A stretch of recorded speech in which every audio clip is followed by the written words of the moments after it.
6 फरवरी 2024। मैं जेपी मौर्य, मुख्य प्रचारक महानंदल, मेरे साथ प्रमोद मौर्य जी। और आज आपके गांव भीकमपुर, ये भीकमपुर गांव विधानसभा पटियाली, जिला कासगंज, लोकसभा एटा है। लोकसभा चुनाव तैयार हेतु हम गांव में आए और हमने साख समाज के लोग हैं, इन्होंने बैठकर महानंदल के मुखिया के बारे में बताया और पार्टी नीतियों के बारे में समझाया। और इस समय जो गठबंधन को लेकर बातचीत चल रही है, जो उठापटक चल रही है, उसके बारे में बताया और समझाया। समझ में आया नहीं आया? सब लोग आप समझ में आया नहीं आया? और यही बताया कि इस समय सपा, बसपा, भाजपा, ये सब लोग चाहते हैं कि हमें पार्टी को हिस्सा देना पड़े, समाज को हिस्सा देना पड़े, इनके समाज का प्रत्याशी दे दो और वोट को ले लो।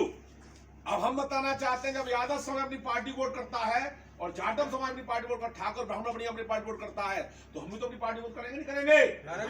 हम जातिवादी है कि पार्टीवादी? हम भी पार्टीवादी। हम भी अगर वो समाज खाना खाता तो हम भी खाना खाते हैं। हम भी इस बात को समझते हैं कि हमें अपने पार्टी साथ वोट देना चाहिए आने वाले बच्चों के अधिकार के लिए। साथियों, आज उत्तर प्रदेश में जितनी जघन्य घटनाएं हो रही हैं, चाहे आगरा में कुशवा बेटी का ठाकुर समाज द्वारा बलात्कार हुआ हो, चाहे आपके औरैया का मामला हो, चाहे आजमगढ़ का शीला मौर्य का मामला हो, सब जगह हत्याएं हो रही हैं। लेकिन आने वाले समय में कोई समाज का नेता, विधायक, मंत्री, सांसद जो समाज की कोई भी आवाज उठाने को तैयार नहीं है। वैसे बौद्ध धर्म के बारे में बहुत बात बोलने वाले लोग, कोई भी समाज पर अत्याचार बोलता नहीं है, जैसे उनके मुंह में दही जम गया है।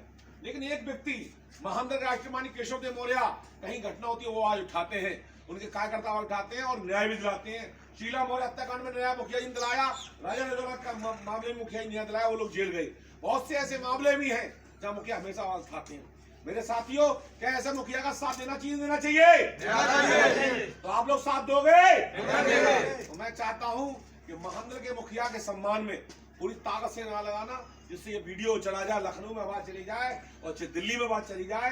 ये समाज के ऊपर हिस्सा चाहता है, अपने झंडे के साथ हिस्सा देना चाहता है। ये समाज वोट देगा लेकिन अपने झंडे के साथ, जैसे यादव और जाट समाज वोट करता है।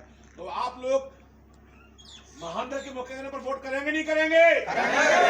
मैं चाहता हूं जोरदार नारा हाथ उठाकर सब लोग मुट्ठी बांधकर, महानंदल जिंदाबाद, जिंदाबाद, जिंदाबाद, केशव देव मौर्य जिंदाबाद, जिंदाबाद, केशव देव मौर्य संघर्ष करो, हम तुम्हारे साथ हैं। लगेगा हमारा वोट कहां पड़ेगा? महानंदल के कहने पर। या अपना वोट कहां पड़ेगा? महानंदल के कहने पर। जिसे ऐतराज हो हट जाए यहाँ से। अपना वोट कहां पड़ेगा? अपना वोट कहां पड़ेगा? अपना वोट कहां पड़ेगा? हम किसी से हमारी बुराई नहीं, हम हिस्सा चाहते हैं आने वाले बच्चों भविष्य के लिए।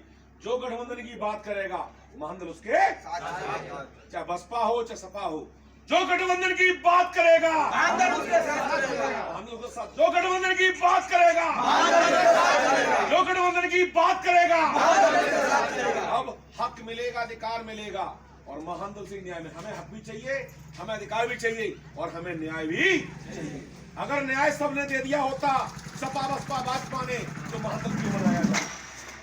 इसलिए हक मिलेगा, अधिकार मिलेगा, आपको महानंदल से न्याय मिलेगा। हक मिलेगा, अधिकार मिलेगा, हक मिलेगा, अधिकार मिलेगा। दिन चलेंगे, रात चलेंगे, दिन चलेंगे, रात चलेंगे। एक नारा, अशोक सम्राट महान के नाम, कभी इस देश पर, एशिया पर आपके बातों राज किया था। तो मैं चाहता हूं कि सम्मान में सम्राट अशोक महान अमर रहे, सम्राट अशोक महान अमर रहे। एक नारा, जिन्होंने दलित पिछड़ों को शिक्षा का अधिकार दिया, अगर वो न हो तो दलित पिछड़े पढ़ लिख नहीं पाते, और जब पढ़ लिख नहीं पाते शायद संविधान बाबा साहब लिख नहीं पाते। महात्मा ज्योतिबा फुले अमर रहे, माता सावित्रीबाई फुले अमर रहे।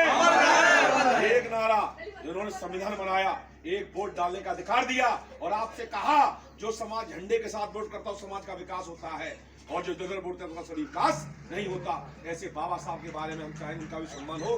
बाबा साहब अमर रहे, बाबा साहब अमर रहे। एक नारा अपने भगवान को, भगवान बुद्ध की करुणा हो, पूरी ताकत चलाएंगे, भगवान बुद्ध की करुणा हो, भगवान बुद्ध की करुणा हो। महानंदल जिंदाबाद, महानंदल जिंदाबाद, धन्यवाद। जय महान।